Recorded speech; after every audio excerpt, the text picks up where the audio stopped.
معاكم شيف خالد علي. احنا النهارده طبعا هنعمل البسكوت اليانسون اللي اتكلمنا عنه الحلقه اللي فاتت، واتطلب منا في كذا حلقه الاسبوع اللي فات الاسابيع اللي فاتت، والنهارده هنعمله مع بعض. وطبعا اول افيه حصل معايا لان انا بجهز الخامات قبل الحلقه، لقيت بدل اليانسون كمون، فالحمد لله لحقنا وجبنا يانسون بدل الكمون. هنعمل برضو معانا الرواني، كانت سأل شيف خالد ابو سريع عليها في الحلقه اللي فاتت يوم الجمعه اللي فات، يوم الاربعاء اللي فات، وانا طبعا بقول له الحمد لله على السلامه شيف خالد ابو سريع رجع من السفر. هنعمل النهارده الرواني بما انه اتطلب منه، واتطلب منا برضو مرتين ثلاثه، واتطلب مني على الفيس، فهنعمله النهارده. الرواني طريقه بسيطه جدا، هو مزج بين الاسبانش كيك او الكيك الفرنساوي او الطريقه العاديه خالص للاسبانش، ومحطوط معاها نوع من انواع المكونات اللي هي داخله في شغل الشرقي زي السميد، وبتاخد مكونات تانية عشان تقلب معانا بتست شرقي زيها زي السويس رول كده لما بيتعمل في الشرقي. نقول اول حاجه في مكونات الرواني بتاعتي 4 بيضات. حجم البيضه زي ما انتم شايفين، البيضه اللي حجمها المتوسط. 100 جرام من السكر العادي، سكر خشن. شويه فستق، وما تكتروش من الفستق عشان غالي. عندي حوالي 85 جرام ل 90 جرام دقيق. 15 جرام اللي هو معلقه كبيره من السيمولينا او معلقه ونص سيمولينا اللي هو دقيق البسبوسه. 50 جرام من جوز الهند الناعم. وعندي شويه مربى، هنحط اي نوع مربى يعجبنا. نبتدي مع بعض الاول. هاخد كده البيض، نكسر البيض قدامكم. هناخد دايما لما بقى جايب بيض وانا مش مطمن له، او بيض يعني لسه اول مره اشتري من عند حد معين، اجيب البيض اختبره. الاختبار في طريقتين من الاختبار، يا اما بختبره عندي بحطه في ميه، او ببتدي افصله واحده واحده كده، على اساس لو حصل ان طلعت عندي بيضه مش مظبوطه ارميها، ما بقاش انا بوظت البيض كله ببيضه، لان طلعت بيضه فاسده، والبيض الفاسد بيفسد بعد من 15 يوم ل 20 يوم من انتاج البيض، يبتدي يبوظ عندي. تمام كده. 4 بيضات، 100 جرام سكر خشن، مفيش محسنات، مفيش بيكنج باودر، مفيش اي حاجه من الحاجات دي. انا عندي هنا سيرب اللي انا بعمله للرواني. السيرب بتاع الرواني عباره عن ايه؟ هو ميكس بين السيرب التقيل والسيرب الخفيف. يعني هحط مثلا حوالي 150 جرام سكر، معاهم 120 مللي ميه، واسيبهم يغلوا مع بعض. معلقه عسل جلوكوز صغيره او معلقه عسل نحل، يغلي معايا كويس. اسيبه يغلي عندي لمده دقيقتين على النار، ما يتقلش معايا، يعني هيبقى اتقل من البسبوسه شويه واخف من الكنافه. ده كده الخليط بتاع الرواني. بعد كده هجيب الدقيق، عليه دقيق السامولينا اهو، واخلط السامولينا مع الدقيق مع بعض كده. يبقى كده مكوناتنا اللي احنا شغالين فيها واحده واحده لحد ما يعلى عندي البيض، يبتدي يعلى ويرفع معايا وياخد القوام اللي انا عايزه. بياخد تقريبا، علشان انا مش حاطط محسنات ومش حاطط اي حاجه، بسيب البيض عندي يضرب في المكنه لحد ما ياخد القوام الاسبونشي. ممكن لو حضرتك حبيتي تعمليه زي طريقه الجنواز، ان انا ادفي البيض مع السكر واحطه في المكنه، مفيش مشاكل. اضربه عادي خالص، مفيش مشاكل. هيتضرب معايا كده، هياخد معايا تقريبا من 5 ل 6 دقايق ضرب على السرعه العاليه، مش السرعه المنخفضه، على السرعه العاليه، لحد ما يبتدي ياخد معايا القوام. وهنشوفه مع بعض دلوقتي اول ما يوصل معايا للقوام اللي احنا عايزينه. كده تمام. نراجع بقى كده مقاديرنا تاني واحنا بادئين الحلقه، عشان دلوقتي انا واثق ان حد هيخش يقول لي انا ما حضرتش اول الحلقه وعايز اعيد المقادير من اول وجديد. نقول مقاديرنا تاني. 4 بيضات، حجم البيضه الوسط، مش كبيره قوي ولا صغيره قوي. 4 بيضات، بحط معاهم 100 جرام سكر خشن يضربوا في المكنه. ممكن احط معاهم ذره فانيليا صغيره يضربوا كويس قوي لحد ما يعلى معايا. ودايما وانا بضرب البيض، لو انا قلقان من زفاره المكنه او المكنه مش مظبوطه، ممكن ادي رشه ملح. لو مش منشف المكنه كويس جدا، ادي ذره ملح صغيره في اي حاجه بتضربيها، سواء مارينج او بيض عادي خالص، تحطي عليه رشه ملح هيطلع معاكي ويدي اوفر ران كويس. بيضرب عندي على السرعه العاليه دي لمده من 5 ل 6 دقائق. من 5 ل 6 دقائق من بدايه الضرب هيبتدي يربط معايا. اتاكد ان عندي البيض بدا يدوب والسكر بدا يدوب معايا. بداوا يتجانسوا مع بعض بشكل كويس، هيديني قوام سبونشي. اول ما يديني القوام هروح اعمل ايه؟ اطلع دي كده وهنقلبه مع بعض عشان تشوفوا احنا هنقلبه مع بعض ازاي. يبقى كده عندي المعلقه، الدقيق موجود، ده طبعا للفينش مع مربى، اي نوع مربى عند حضرتك ينفع اللي تحبيه بقى، مربى مشمش، مربى فراوله. ممكن ناس ما بتحبش المربات، ممكن عشان السكر بيبقى عالي ممكن تجيب الجيلي المريوار وتدهن بيه. ممكن من غير ده كله سيرب او عسل نحل، تدهن الوش بعسل نحل وتحط عليه الجوز الهند والمكسرات بتاعتنا. كمان دقيقه وهنشوف الدنيا عامله ايه.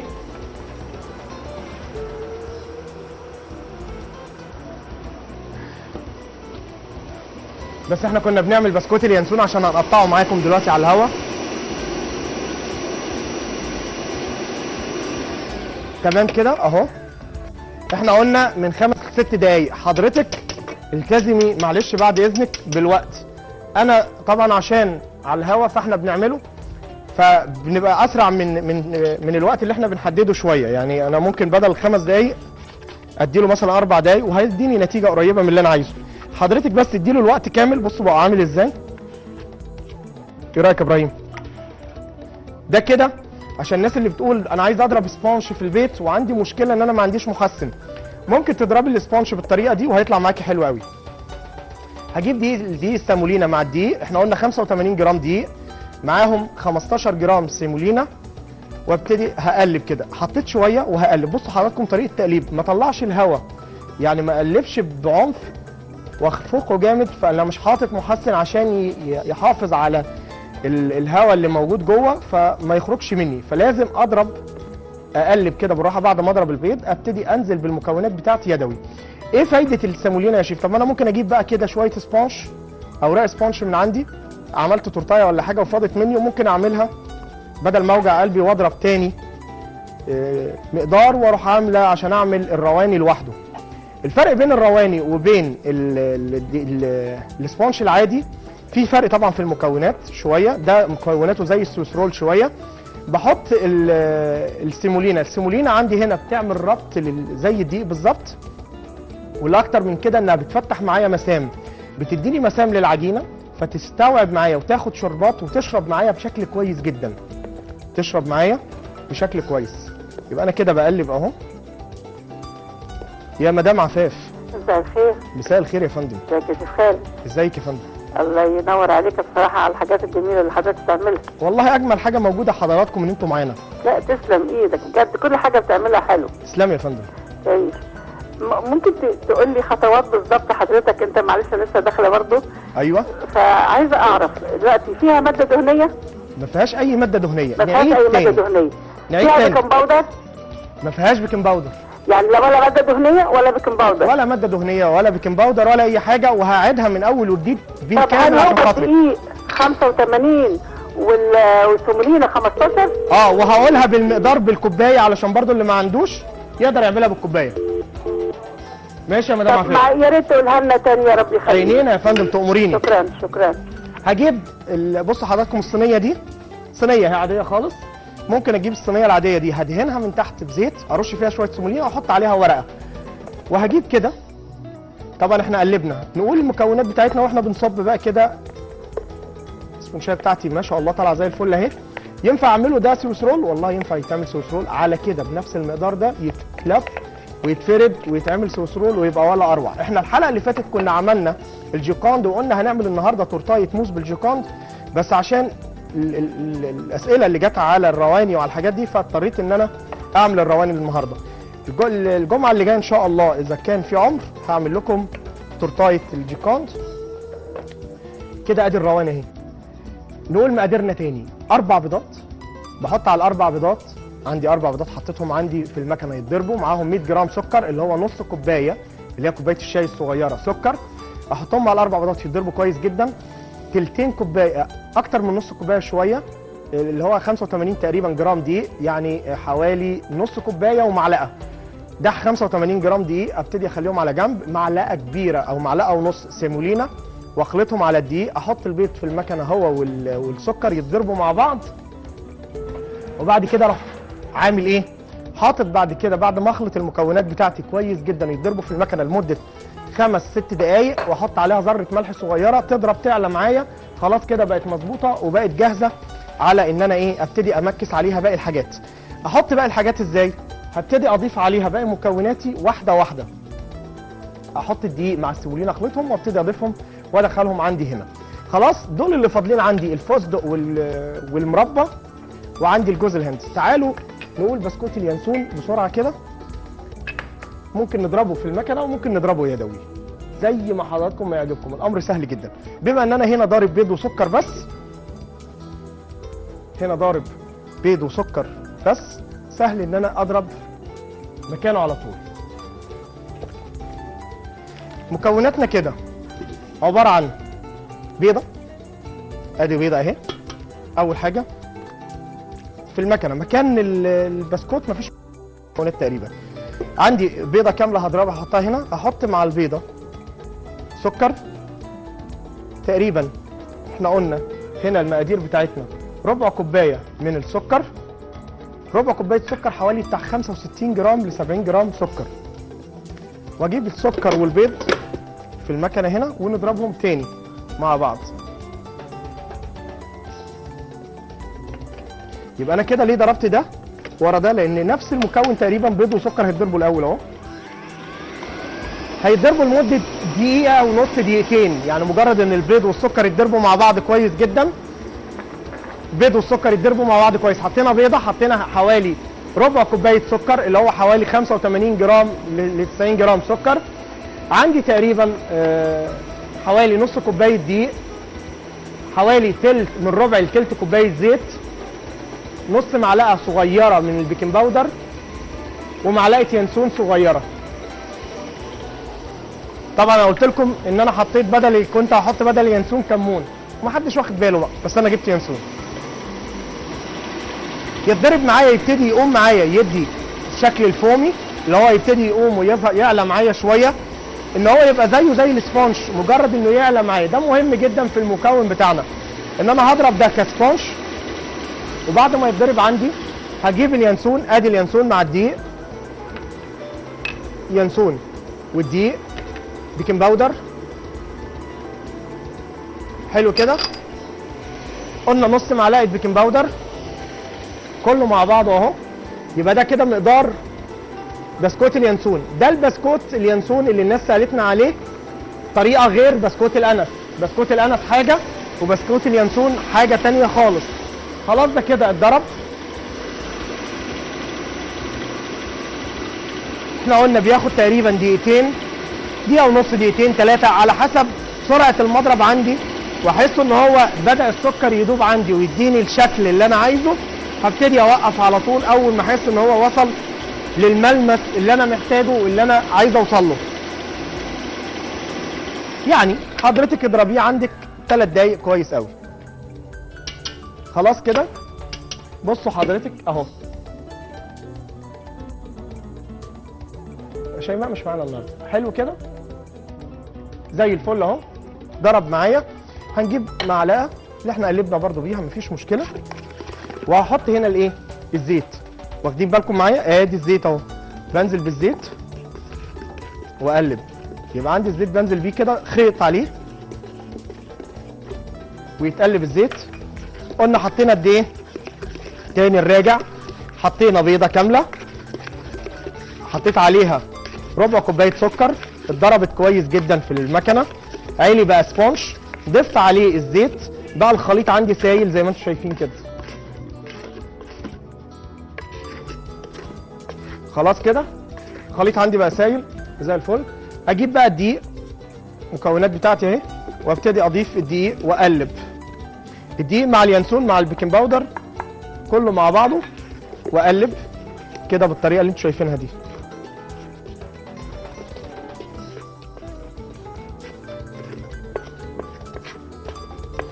هيبقى سايل، هيبقى المكونات عندي سايله، مش هتبقى ناشفه. يعني المكونات عندي هتلاقوها سايله كده، وهو ده اللي انا عايز اوصل له، ان تبقى المكون عندي بالسيوله دي. حلو كده. هاجي اروح جايب صينيه، ما تنسوش خالص الرواني. هجيب صينيه افرش فيها ورقه، ادهنها بالزيت.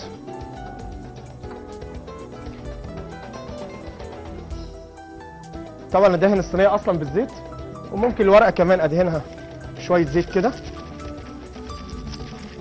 عشان بس ايه ابقى متاكد انها ما فيش مشكله عندي. اقلب ده كويس قوي، وابتدي انزل بالمكونات بتاعتي. هنجيب السكرابر واجمع كل المكونات بتاعتي هنا كده، اللي هو الخليط اللي عندي، الخليط بتاعي كله اهو، وابتدي افرده كده في الصينيه. طبعا حضرتك اعمليه، الصينيه دي بتاخد ضعف المكونات، ما تاخدش نفس المكونات دي، تاخد ضعفها، يعني تاخد 2 بيضه. كويس. بعد ما تتعمل كده هوديها برده الفرن تستوي عندي. هيطلع معايا بالشكل ده، نص تسويه. هيطلع معايا بالشكل ده، نص ايه؟ نص تسويه.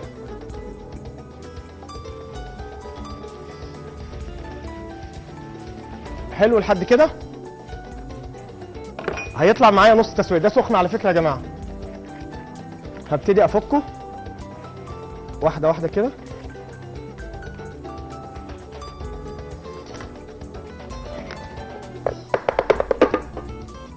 اهو، وهشيل الورقه منه. بصوا لسه سخن، لسه حتى الورقه. طبعا حضرتك تسيبيه يبرد شويه، يعني ما تعمليش زي حالاتي كده ان انا كله سخن سخن سخن مع بعضه كده.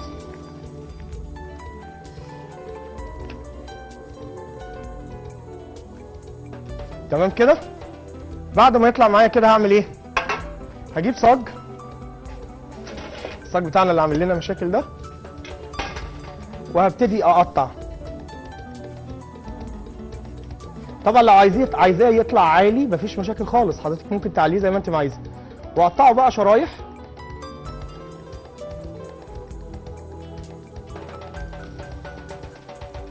شرايح كده واحده واحده.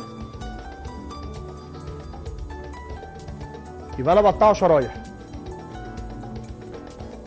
وهاخد البسكوته كده، ممكن اقطعها نصين وممكن اخليها سليمه زي ما هي كده، زي ما يعجبكم بقى.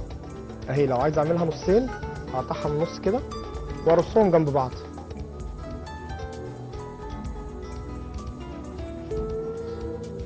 طبعا هو لازم يبقى طري معايا كده شويه، لان انا لسه هو كده سبونشي. بعد كده هبتدي ايه؟ هاخده زي ما هو كده، ابتدي ادخله بقى يتحمص في الفرن على نار هاديه. يعني احنا سويناه، طب سويناه على كام بقى يا شيف؟ سويناه على درجه حراره 200. يستوي معايا على 200. بعد كده اخده اسيبه يبرد عندي. بعد كده المه وابتدي ارصه عندي بالشكل اللي انتوا شايفينه ده،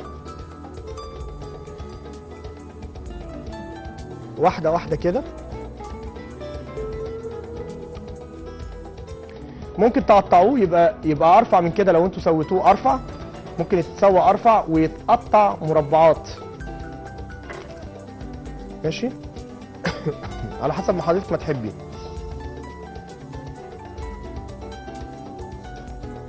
ريحه اليانسون حلوه يا شيماء. ايوه قولي ما انت لسه كنت عامله رجيم وعماله تاكل وما بتشتغلش. على رايك يا ابراهيم، هنعمل ايه بقى؟ وبتلعب انا هاخده معايا وانا ماشي، البتاع اللي هي بتلعب بيه هو ده اللي مودينا في داهيه.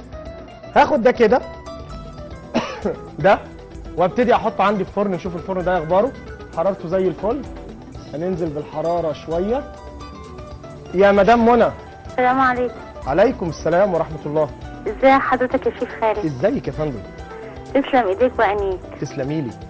خلتني ابتسم مع اني حزينه بقالي 10 ايام. ليه؟ 3 ولاد عندي ماتوا. 3 ايه؟ 3 ولاد عندي ماتوا. إن لله ولدين وبنت. لا حول ولا قوه الا بالله. البقاء لله. البقية في حياتك يا شيخ خالد، حياتك ابقى لها حياتك. بقول لحضرتك الزيت اللي حضرتك حطيته اليانسون كان 50 مللي ولا بقى قد ايه بالظبط بالمقدار بالملي قد ايه؟ بصي انت اصلا قفلتيني تقولي لي الزيت قد ايه؟ انا مش فاكر الزيت قد ايه. طيب انت حضرتك كنت قايل ربع كوب وعلى شاشه مكتوب نص كوب. انا يا دلوقتي اعرف المقدار بالظبط، عايز اعرف نص كوبايه زيت، نص كوبايه سكر. طيب والصينيه اللي عملت فيها الرواني بعد اذن حضرتك. والايه؟ سؤال تاني، الصينيه اللي عملت فيها الرواني اللي حضرتك فضيت فيها المقدار ده كانت مقاس كام؟ مقاس 24. ماشي يا شيف، شكرا. العفو يا فندم. المهم برص كده البسكوته بتاعتي اللي احنا عملناها دي، اللي هو بسكوت اليانسون، واسيبها تبتدي تخش الفرن ايه؟ تتحمص بقى. يعني هي استوت واسيبها تبرد تماما عشان ما تبقاش معايا طريه. كل ما تبرد عندكم كل ما تبقى احسن. وبعد كده تبتدوا تقطعوها وترصوها في الصاج كده كويس. وبعد كده ايه؟ هندخل ده كمان الفرن يتحمص معانا برضو اهو في الفرن. درجة حرارة الفرن تبقى واطية جدا يا جماعة، يعني تقريبا تحميصه على درجة حرارة 100 110 ممكن 120 أقصى حاجة. الرواني ما تنسوش الرواني احنا قلنا ايه؟ بتستوي، لا لسه شوية على درجة حرارة. الرواني بدخلها على درجة حرارة 180 تستوي عندي. يبقى احنا كده عملنا ايه؟ عملنا بسكوت اليانسون وقلنا ازاي بيتعمل وشرحناه، وقلنا ازاي ممكن اقطعه كويس. يا مدام تغريد. الو السلام عليكم. عليكم السلام. ازيك يا شيخ خالد؟ ازيك يا فندم؟ لو سمحت عايز اعرف الصينيه اللي انت حطيت فيها بسكوت اليانسون مقاسها قد ايه؟ انت ما كنتش معانا من دقيقتين؟ لا. طيب ماشي. مقاس وحاجه الصينيه ثانيه 24. بالنسبه لبسكوت الانس حضرتك قلت ان هو مختلف عن بسكوت اليانسون، ممكن تقول لي عليه؟ هقول لك بسكوت الانس حاضر. شكرا. حاجه تاني؟ شكرا يا سيدي. شكرا ليك يا فندم. بسكوت الانس اختلافه عن بسكوت اليانسون اللي احنا عملناه ايه؟ بسكوت الانس شفتوا الرواني هو زي الرواني بالظبط، بيتضرب اكنه رواني، وبعد ما بضربه برش عليه مع الدقيق اليانسون. ده بسكوت الانس اللي هو العادي خالص، اكني بضرب سبونش عادي، بضرب زي الرواني، هعمل رواني وبعد كده هرش عليها ينسون، احط معاها ينسون، احطها في صاج تستوي، هتطلع سبونج، هتطلع هشه قوي وسبونج. اطلعها بعد كده تبرد واقطعها، هتبقى شرايح سبونج عاديه خالص بس فيها طعم اليانسون، هرصها تتحمص. نفس الفكره بس ما فيهاش ماده دهنيه. بسكوت الانس ما فيهوش ماده دهنيه، بيتعمل بطريقه السبونج العادي خالص. اما البسكوت اللي احنا عاملينه واخد الماده الدهنيه اللي هي الزيت. طب انا لو عايز اعمله من غير زيت يا شيف وعايز اعمله بزبده، ممكن يتعمل بزبده. هي الفكره، الفرق بين الزيت والزبده ان الزيت سايل واحنا دخلناه، وفي ناس بتحب الزيت اكتر، بتقبل على الزيت من باب ان هو ايه، نسبه الصحي شويه بالنسبه لهم، او ما فيهوش مكونات تعمل تخليهم يكملوا الرجيم زي شيماء كده ما عامله رجيم. والله يا جماعه شيماء كانت عامله رجيم ولقيتها النهارده بتقول لي انا عامله رجيم وقاعده بتضرب مكرونه بشاميل. انا قلت لك هاتي معلقه ما اديتنيش فانا صيدتك اهو. مدام نسرين. السلام عليكم. عليكم السلام ورحمه الله. تسلم ايدك يا شيخ خالد. تسلم يا فندم. اول حاجه ما حدش ينفع يتفرج عليك ويعمل رجيم، دي حاجه. ما ايه؟ ما حدش ينفع يتفرج على حضرتك ويعمل رجيم. ويعمل رجيم؟ ما ينفعش. طب ايه رايك بقى هخليكم تعملوا رجيم؟ هعمل لكم انا اكل هعمل رجيم. عامله وحاسب ان ناوي تبوظه. لا لا لا نعمل لكم حاجات فيها رجيم. يعني انا عملت بس حضرتك ناوي انك تفسده. انا؟ الحاجات اللي عاملينها النهارده تنفع يعني ما فيهاش حاجه، خفيفه جدا، سعراتها الحراريه قليله. انا عملت الكايزر اللي حضرتك كنت عامله اللي هي اللقمه، قلت ان هي تمشي زي الدنش وتمشي زي الجبنه. اللي عملتها من حوالي شهر. اللي احنا عملنا عجينه طلعنا منها حوالي 10 انواع. ايوه هي دي اللي انا عملتها. ايه الاخبار؟ طلعت جميله، تسلم ايديك. والله حضرتك بس عشان انت شاطره. الله يخليك يا شيخ خالد. الكريمه تشيز هي الجبنه الكريمي. الكريمه الايه؟ الكريمه تشيز. الكيس. الكريمه تشيز هي الجبنه الكريمي. الكريمه الكيس ولا قصدك الجبن؟ انا لا في حاجه يعني بتتحط مع الحشوات التورته اسمها كريمه تشيز. ايه هي؟ كريمه تشيز. طيب حاضر. دي جبنه، نوع من انواع الجبنه نسبه الملح فيها قليل، اللي هي الجبنه الكريمي زي الجبنه الكريمي بس نوع مختلف يعني. طب انا اعرفها ازاي ولا بتبقى مخصصه موجوده في السوبر ماركت، انواع من الجبنه، هم نوعين او 3 موجودين في السوبر ماركت، هم اللي بيشتغلوا في التشيز كيك. ما هياش جبنه الكريم اللي هي زي المربعات والحاجات دي، بس تبقى عبوات كبيره. ايوه برافو عليك. هي دي؟ ايوه هي دي. هي دي الكريمه تشيز. شفت ازاي بقى؟ حاجه بسيطه كلهم، بس انا مش عارفه الناس بتقول اسامي غريبه كده وبتاع. مش عارفه في ايه. اي تاني؟ واحده نبص على الرواني بس. طيب ماشي معاكي. وعايزه اعرف حاجه. ايوه عرفني اللي اعرف ازاي العسل النحل ان هو اعرف ان هو كويس. بص يا ستي، والزبده برضه، الزبده انا بعملها بس انا بجيب من منفذ بيع وزاره الزراعه. عينينا حاضر. ده بتبقى كويسه، زبده كويسه ولا لا؟ الزبده ان شاء الله تكون كويسه، بس انا بفضل الزبده بجيبها من مصادر تكون موثوقه اكتر. انا جايبها من منفذ بيع وزاره الزراعه، فانا عايزه اعرف ده كويس ولا لا. انا اسمع ان هي كويسه، انا ما جربتهاش بس الناس قالت لي ان هي كويسه. اللي هي من منافذ بيع وزاره الزراعه. ايوه الناس قالت لي عليها ان هي كويسه. فانت قول لي اوعدك اجيب منها واجربها واقول لك على الهوا. طيب متشكره ليك. ماشي يا فندم، شكرا ليكي. تسلمي يا بيه. شكرا يا فندم. احنا قلنا حطينا هنا البسكوت يتحمص، اسيبه ما انساهوش يا جماعه. اي بسكوت عندي بحمصه. ميزه البسكوت اليانسون ان هو هتلاقوه هش قوي ومقرمش، رغم ان احنا طلعناه وقطعناه. ما تبصليش كده. رغم ان احنا طلعناه وقطعناه وطالع معانا البسكوته ناعمه واحنا بنقطعها، بس هتلاقوها بعد كده لما تبتدي تتحمص معايا هتلاقوها هشه قوي وظريفه قوي وهتعجبكم جدا. احنا قلنا الرواني عندنا يستوي معايا. بصوا انا عايز اوريكم بس شكل الرواني لسه ما استوتش. بصوا شكل الرواني عامل ازاي كده اهي. بصوا طالعه زي الفل اهي ولسه ما استوتش. هنخليها تكمل سوا وهنجيبها ونقطعها مع بعض او هنقلبها ونسقيها مع بعض. احنا جهزنا السيرب بتاعها وبرد اهو. اهم حاجه ان السيرب عندي يبقى جاهز. نقول دلوقتي السيرب بيتعمل ازاي. السيرب عندي بحط حوالي 100 مللي ميه معاهم 120 مللي سكر، 120 جرام سكر، معلقه عسل نحل او عسل جلوكوز على النار يغلوا مع بعض. بيبقى وسط الشربات، بيبقى وسط بين شربات الكنافه وشربات البسبوسه، بس بيبقى ميال للبسبوسه اكتر يعني. نقول تاني احنا دلوقتي لما عملنا الرواني عملنا ايه؟ جبنا الرواني عشان بس الناس اللي دايما مستصعبه فكره الرواني. الرواني هي سبونج عادي خالص داخل مع السميت البسبوسه، والسميت عشان يدي مسام للقمه وانا بسقيها لما احب اسقيها بالسيرب يعرف يخش ويشرب، وتلقى السميطه دي بدات تشرب من الشربات وتنفش شويه فتديكي طعم كده وتلقي فيه قرمشه خفيفه كده ظريفه في قلب الرواني.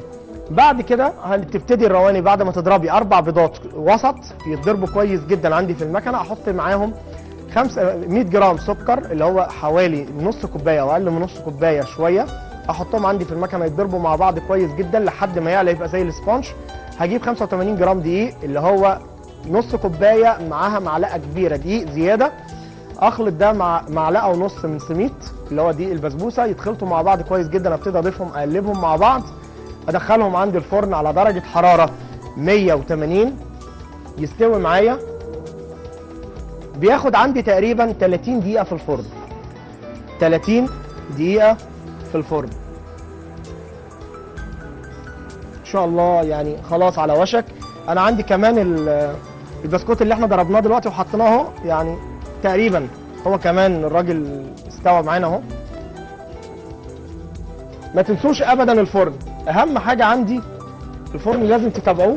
وقلنا ان احنا حاطين الحاجات بتاعتنا في الفرن على درجه حراره هاديه، ياخد معايا تقريبا ساعه، ياخد معايا ساعه تقريبا على درجه حراره هاديه في التحميص. يبقى انا اهم حاجه عندي في تحميص البسكوته ادخله على درجه حراره هاديه. مستعجله حضرتك ممكن تزودي النار وتحرقيه مفيش مشاكل خالص وترجعي تعمليه من اول وجديد. الموضوع هيبقى سهل قوي. طبعا ده اللي بتعمله على طول المصوره بتاعتنا، بتحرق الحاجه وتبوظها وتيجي تقول لي انا عايز اشوفه بس كده عشان نلحق نبردها. بصوا دايما لما بطلع حاجه من الفرن دايما بيبقى فيها نسبه بخار. هحط السكينه بتاعتي كده، طلعت نظيفه كده، هي نظيفه بس مش قوي يعني، نحطها تاني كده، يعني فيها نسبه بخار خفيفه جدا ماشي. دي هتبقى محتاجه معايا مثلا دقيقه كمان، ما دام طلعت فيها تعريقه هتاخد معايا دقيقه. شايفين اللون؟ شايفه شيماء؟ معلش يا ابراهيم، انا النهارده اصل شيماء كانت غيظاني الحلقه اللي فاتت، بتقول لك انا عامله رجيم، فعشان كده انا متغاظ منها النهارده. فخليها تستوي عندي. قلنا بتاخد تقريبا 30 دقيقه، لان ارتفاع الفورمه عندي اللي هي ارتفاعها تقريبا 5 سم، فبتبقى بتاخد وقت عندي في التسويه اكتر، فبتاخد 30 دقيقه. احنا حطيناها دلوقتي، لو انتوا بصيتوا الوقت بتاعنا ما خدتش تقريبا 20 دقيقه لحد دلوقتي في الفرن. موضوع بقى فرن مروحه او فرن عادي مش هتفرق معاكم كتير، سواء فرن مروحه او فرن عادي مش هيفرق معايا، ممكن تسوي على ده او تسوي على ده، وما بيفرقش دايما. المروحه بتفرق معايا في المخبوزات، ما بتفرقش في الكيك، ما بتفرقش في الشرقي، مش هتفرق في التسويه في اي حاجه، بالعكس يفضل ان انا وانا بعمل الكيك والحاجات دي اعملها بفرن عادي مش فرن مروحه. تمام كده. زي ما انتم شايفين دايما بلف المنتج بتاعي علشان يتحمص كويس وياخد وقته براحته خالص. نقول دلوقتي انا خلصت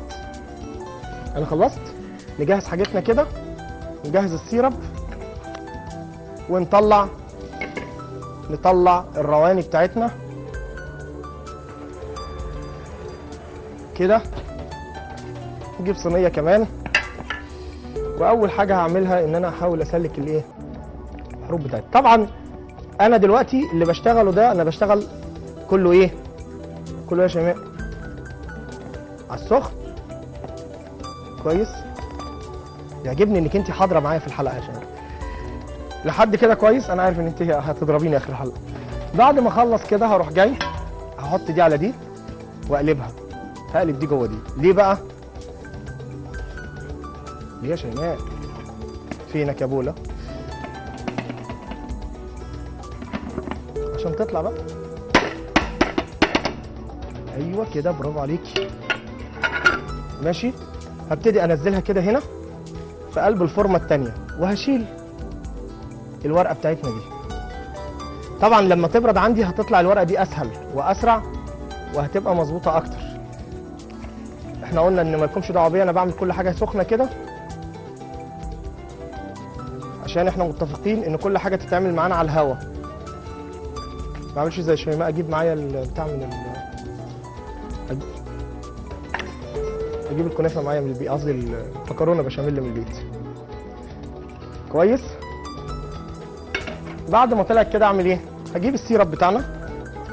طبعا هتسيبوها تبرد برده، يبقى احنا بنقول اهو مالكمش دعوه احنا بنعمل علشان كل حاجه تتقدم قدامكم. فين يا شيماء نبتدي نسقيها بقى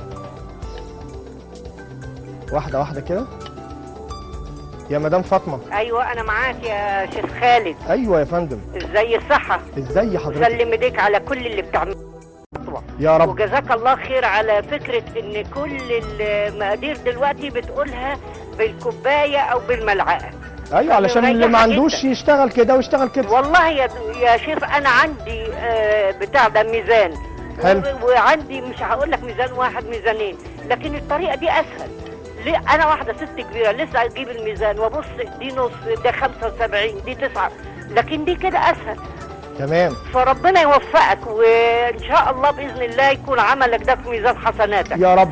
وسلامي لجميع كل الشيفات وكل القائمين بالعمل، لان صراحه مجهودكم واضح وربنا ان شاء الله يكلله بكل توفيق ان شاء الله. تسلمي الله يكرمك. دعواتي لكم بالصحه والسلامه والف شكر. تسلمي يا فندم. مالكيش اسئله خالص. يعني انا مش عارف اقول ايه. حلو كده. دايما احنا قلنا ان احنا نعمل ايه؟ نسيبه يبرد. نسيبها ايه يا شيماء؟ يبرد. شاطره يا بابا. حلو. اجيب اي مربى بقى. انا النهارده جايب فراوله اهي، هدهن كده الوش عندي. ممكن تعملوها باي مربى، ممكن على طول زي ما هي. انا هدي ده كده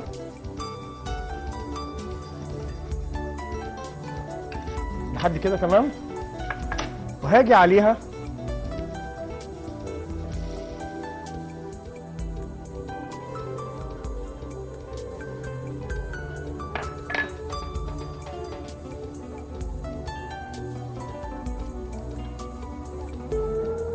جوز هند كده.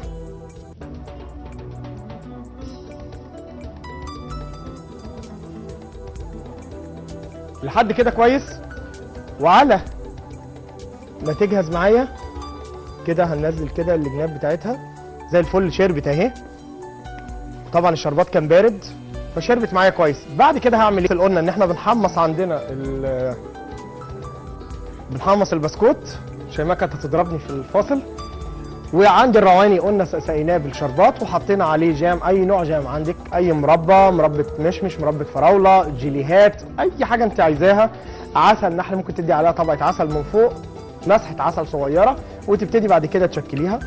اهي لسه احنا عاملينها. نجرب كده هتطلع معانا ولا لا. بصوا حضراتكم وهي بتتقطع زي الفل. اخد كده قطعه اهي. طالعه معايا عامله ازاي اهي. كفايه عليك كده يا شيماء، ما تاكليش اكتر من دي ماشي. واحط عليها شويه فستق اهي زي الفل. يبقى دي انا عايز بس اوريكم انها بتتقطع وبتطلع معايا زي الفل. نقطع كده. يبقى دي الصينيه بتاعتنا. ونقطع كده واحده واحده. يبقى ممكن اطلعها سليمه، ممكن تطلع رغم ان هي لسه معموله اهي، لكن طالعه معايا وماشيه اخر حلاوه. زي ايه؟ زي الرواني في ولا يا شيماء؟ طب قولي والله بصدقك انا. فستق اهو. يبقى دي كده الرواني بتاعتنا اتعملت على الهوا، طلعت اهي وزي الفل. ممكن ندوق كده مع بعض. يبقى دي كده الرواني. وادي الصينيه بتاعتها اهي. نخليها هنا كده. نشوف كده البسكوت بتاعنا ايه اخباره. بعد شويه اما اديله وقته في الفرن هطلع البسكوته بتاعتي دي كده واقلبها. ممكن اوقفها كده او اقلبها على الظهر. طبعا هي مش هتفرق معايا كتير لان كده كده الصاج عندنا اللي هو عامل لنا مشاكل كتير ده صاج مخرم. الصاج المخرم ده بيوصل الحراره من كل الاتجاهات. يعني كده كده في حراره جايه من تحت، حراره من فوق كده. واقلب، ابتدي اقلب كده المكونات بتاعتي. اقلب البسكوت بسكوته كده تتقلب بالشكل اللي حضراتكم شايفينه ده. طبعا مش هقول اي عشان الناس اللي بتشمت فيا. حلو كده. واخدها تاني ادخل البسكوته بتاعتي زي ما هي كده تكمل تحميص. يبقى احنا كده قلنا ازاي ممكن احمص البسكوته على درجه حراره. قلنا 120 100 120 150 كمان ممكن، بس تاخدي بالك عشان ما تتحرقش منك. يبقى انت كده مجرد انك انت تبتدي تتحمص معاكي هتطلعيها تقلبيها.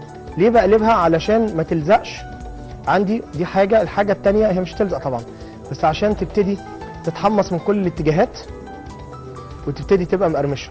البسكوته هتعجبكم جدا يا جماعه. انا اول مره دقت البسكوته دي كنت بدي كورس لحد، يعني مدام كده كانت بتاخد عندي كورس، وهي كانت بتنزل البسكوت وبتعمل حاجات وتنزلها للسوبر ماركت، وكانت عايزه تاخد كورس في الكب كيك والمافن. ورحت عملت لها الكورس ده، فلقيتها بتودي البسكوت ده بتبيعه في السوبر ماركت، فعجبني جدا الطريقه. الكلام ده من اكتر من 4 سنين.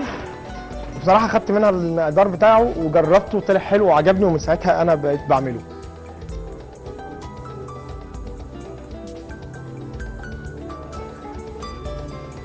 يا ريت تحط لي كاميرا جوه الفرن. استاذ ابراهيم اهو البسكوت بتاعنا اهو كمان، والبسكوت اللي تحت اهو قلبناه ودخلناه الفرن. نسيبه يتحمص على درجه حراره 150. سيبه براحته خالص يا ابراهيم باشا. كويس. البسكوته بقى لما تطلع عندي، لو انا اللي احنا عملناها وسويناها من شويه او دخلناها الفرن، هتطلع واسيبها تبرد عندي خالص. بعد ما تبرد ممكن اعملها ازاي؟ اللي هي السكنس الرفيع ده او الرق الرفيع خالص ده، ممكن اعمل فيه ايه؟ زي ما هي كده. السكينه بتاعتنا فين اهي، وابتدي اقطعها مربعات. يبقى انا ممكن اقطعه كده شرايح اللي احنا عملناه، وممكن اقطعه بالشكل اللي حضراتكم شايفينه ده مربعات. حلو كده. طب بعد ما اقطعها مربعات هعمل فيها ايه؟ هدخلها تتحمص برضو. يبقى انا بعد ما اقطعها مربعات كده، طبعا بتحسوا ان هو لسه شويه، يعني لسه ني، ما استواش قوي. ليه ما استواش؟ عشان احنا اوريدي مش عايزين نقرص عليه في التسويه دلوقتي. اجيب اي حاجه ندخله فيها، انا مش جايب صواني معايا، مش جايب سجات كتير كده اهي، وارصه كده عندي في اي صينيه، اي حاجه موجوده عندي، وهدخله الفرن تاني يكمل تحميص. يبقى ده البسكوته اللي احنا عملناها دلوقتي على الهواء، اللي اتضربت معانا على الهواء، دخلت استوت، طلعت بالشكل اللي حضراتكم شايفينه ده، السيكنس بتاعها اخف، وادخلها تاني. مفيش حاجه عندنا بتترمي، صح ولا لا؟ واخد ده ادخله برده الفرن عندي على درجه حراره اهو، درجه حراره قليله. طبعا مش هيفرق معايا درجه الحراره انها تطلع من عندي من الفرن، عشان كده كده انا بعمل تحميص، بحمص المنتج بتاعي، فبالتالي مش هيفرق معايا كتير في ان هو افتح الفرن او اقفله. لحد كده كويس. نشيل ده، نراجع بقى كده واحده واحده بسرعه. البسكوته بتاعتنا بسكوته نقول الرواني الاول. الرواني عباره عن 4 بيضات، هنعيدهم من اول وجديد. 4 بيضات، بحط 100 جرام سكر. الاربع بيضات 4 بيضات وسط، بحط 100 جرام سكر اللي هو تقريبا نص كوبايه، اشيل منها معلقه كبيره، احطهم في المكنه يتضربوا مع بعض كويس جدا. ذره ملح، ذره فانيليا صغيره، يعلى معايا، بياخد 5 ل 6 دقائق في الفرن. بعد ال5 6 دقائق اطلع بيه، هيكون عندي 85 جرام دقيق، 15 جرام دقيق سامولينا. ال 85 جرام دقيق يعني نص كوبايه زائد معلقه كبيره، نص كوبايه زائد معلقه كبيره عليها، واحط معلقه ونص او معلقتين دقيق سامولينا عليه، واقلبه كويس جدا. اخلط الكلام ده كله معايا على الدقيق، هيطلع معايا صينيه الرواني اللي انتوا شفتوها دي. ابتدي اصبها في صينيه 24، ادخلها الفرن، ادهن الارضيه بزيت او زبده، اي حاجه تعجبكم. احط في الارضيه رشه سيمولينا، دقيق سيمولينا من تحت، وممكن احط على كده، وممكن احط عليها ورقه جرايد علشان تاخد معايا القوام، وبعدين يعني تمسك معايا، ما تخلوش يلزق في الارضيه. ورقه عاديه، وبعد كده بيضه، واحط عليها الخليط بتاعي، ادخلها الفرن على درجه حراره 180. بياخد عندي نص ساعه تسويه في الفرن. يطلع من الفرن يكون عندي سيرب جاهز. السيرب عباره عن كوبايه من السكر، كوبايه من السكر، كوبايه وتلت من الميه، احطهم مع بعض على النار، او 100 جرام سكر معاها 100 مللي ميه، احطهم على النار. احط معلقه كبيره عسل جلوكوز او عسل نحل، اسيبه يغلي كتير شويه، او من البدايه ازود له سكر، معلقتين سكر زياده، علشان يبقى وسط، ما يبقاش خفيف قوي، يبقى فيه قوام شويه. بعد كده يطلع ادخله الفرن عندي، ادخل الرواني عندي الفرن على درجه حراره 180 في الفرن، تستوي. تطلع من الفرن، اسقيها بالسيرب بعد ما تبرد خالص، ما تسقوهاش وهي سخنه، سيبوها تبرد. انا سقيتها وهي سخنه، ما لكمش دعوه بيا، انا وحش. بعد كده يستوي عندي كويس قوي. بعد ما يستوي نعمل ايه؟ اروح سقيه بالسيرب. بعد كده اديله من فوق مربى، اي نوع مربى. بعد ما ادي المربى اروح مدي عليها من فوق جوز هند. بعد الجوز هند ابتدي احط عليها الفستق. ممكن ارسم الفستق باي شكل انا عايزه، ممكن نعمل قلوب، نعمل حاجه، اي حاجه احنا عايزينها بقى. حلوه قلوب دي. البسكوته بصوا يا جماعه، البسكوته نشفت اهي. بصوا انا بدوس على البسكوته بقت ناشفه، طبعا لسه طالعه من الفرن. كل ما هتبرد كل ما هتنشف اكتر، وهتبقى كراست اكتر. بس بص اهي بقت ناشفه، مش طريه، وماسكه نفسها. كانت الاول واحنا مطلعينها ما كانتش قادره تمسك نفسها، كانت بتقع منا، يعني ممكن لو كنت مسكتها كانت لينه، كانت تقع مني. اطلعها كده وابتدي ارصها. بصوا البسكوته اهي ماسكه نفسها زي الفل. دي بسكوته اليانسون، عايزكم تجربوها، هتعجبكم قوي. ممكن قلنا تتقطع بالشكل ده، وممكن تتقطع مثلثات، وممكن تتقطع مربعات، اي حاجه انتوا عايزينها. ولا ايه يا استاذ ابراهيم؟ ممكن ولا مش ممكن؟ هو ايه اللي ممكن بقى؟ اهلا وسهلا بيك، نورتنا. بص ايه رايك في ايه رايك في الواحد بيمارس برضه الواحد بيمارس هوايته القديمه. كان نفسي اطلع مهندس، ما طلعتش. ماشي خلاص كده، اوعى تقعوا كده. البسكوت بتاعنا اهو حلو. يبقى احنا قلنا بنحمص وعندنا الرواني بتاعتنا جنبيها، وصينيه الرواني زي ما هي رغم ان هي طالعه من الفرن ولكن سقيناها وطلعت معانا زي الفل. قلنا بنحمص حاجتنا واحده واحده، ما تستعجلوش في التحميص، لازم ياخد وقت في التحميص. طب انا دلوقتي عامله يا شيف باليانسون. قلنا الفرق بين بسكوته اليانسون والانس. الانس برضه هي بسكوت باليانسون بس بسكوت سبونشي. يعني ايه سبونشي؟ اكني بعمل رواني، يعني انت ممكن تعمليه بالرواني، بتعملي نفس مقدار الرواني ده بس بدل ما تحطي عليه بعد ما تعمليه بدل ما تحطي عليه شربات وجوز هند والكلام ده، تحطي عليه بس معلقه يانسون كبيره تخلطيه عليه، وانت بتقلبي بتحطي عليه دقيق، تحطيها مع الدقيق وتقلبيه، وبعد كده تفرديه في صينيه مربعه وتدخليه الفرن. هيستوي يطلع بعد كده تقطعيه. ده الانس هيطلع معاكي ترصيه يبتدي يتحمص معايا، يطلع الانس اللي هو المقرمش اللي هو سبونشي قوي. عايز اعمله بالشكل اللي انتوا شايفينه، البسكوت اللي هو واخد فيه ايدام، واخد بيض. حاطين هنا في البسكوت بتاعنا ده بسكوت الانس ده او بسكوت اليانسون ده، حاطين بيضه، حاطين نص كوبايه من الزيت، نص كوبايه من السكر، بحط عليها نص كوبايه من الدقيق، يبقى نص نص نص. بحط نص معلقه صغيره من البيكنج باودر. ابتدي اخلط المكونات بتاعتي كلها على بعضها، واحط شويه فانيليا صغيرين. اضرب الاول البيضه في المكنه معاها السكر، يتضربوا مع بعض كويس جدا لحد ما يبتدي يعلى معايا ويهيش. بعد كده ابتدي اضيف عليه الدقيق وباقي المكونات بتاعتي والزيت اضيف عليها واقلب واحده واحده، وبعد كده في صينيه ابتدي احطهم في الصينيه او في الصاج عندي وادخلها الفرن تستوي عندي. هتطلع بالشكل اللي حضراتكم شايفينه ده. نقول بالنسبه لو انا عايز اعمله بدل ما هو البسكوت يبقى حلو اعمله مالح. بسكوت المالح ممكن حضرتك تجيبي كوبايه من الزيت او من الزبده، كوبايه من الزيت او الزبده معاها بعد كده كوبايه من الحليب، اخلط معاها الحليب، معاها معلقه صغيره من الملح، معلقه بيكنج باودر. الدقيق بقى اهم حاجه هنا. بعد ما اخلط المكونات بتاعتي دي كلها على بعضها، ده لو هعمله بنفس الطريقه دي، واتصب برده في صاج وادخله الفرن يستوي وبعد كده اقطعه. الدقيق على حسب حاجه العجين، ممكن تاخد معايا نص كوبايه تلتين كوبايه على حسب الحاجه.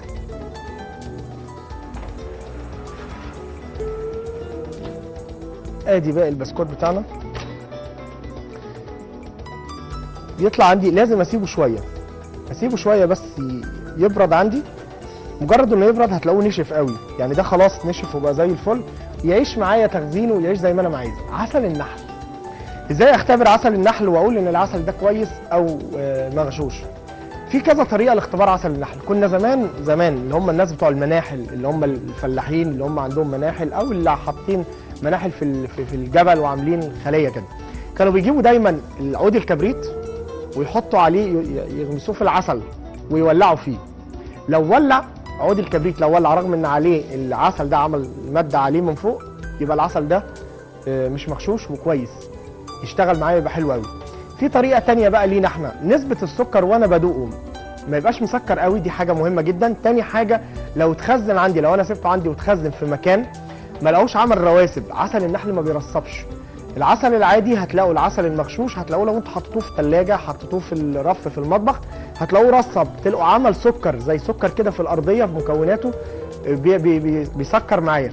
في عسل نحل من النحله بس مغشوش، بيتغش ازاي؟ بيجيبوا النحل ويحطوا له ماده سكريه، يعملوا له سكر بدل ما النحل يروح يجيب من على الزهر والكلام ده، يحطوا له ماده سكريه عباره عن عسل برده مطبوخ، شربات اللي هو شربات بتاع الكنافه والحاجات دي. يبتدي العسل ياخد منه، النحل ياخد منه ويروح يعمل عسل، واحنا بنقول عليه ده عسل طبيعي بس برده مغشوش، بس الطريقه طبيعيه اكتر. ايه رايك في المعلومه دي؟ 100 100.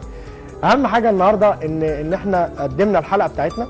وفي حاجه عايز اقولها لكم برده مهمه، اللي حابب يشوف كل وصفاتنا هيلاقيها على دوانه جبنه التايهه او على منتدى الحلويات مع خالد علي، والوصفات الكامله هتلاقوا عليه كل الفيديوهات وكل الوصفات بتاعتنا مكتوبه سواء مقادير او فيديو.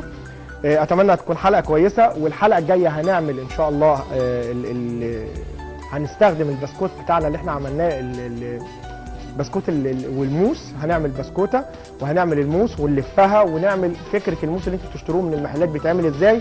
واحتمال الحلقه الجايه اللي بعديها هيبقى معانا شيف صغير كده حلو قوي، هيقدم لنا كام وصفه جمال هيعجبوكم.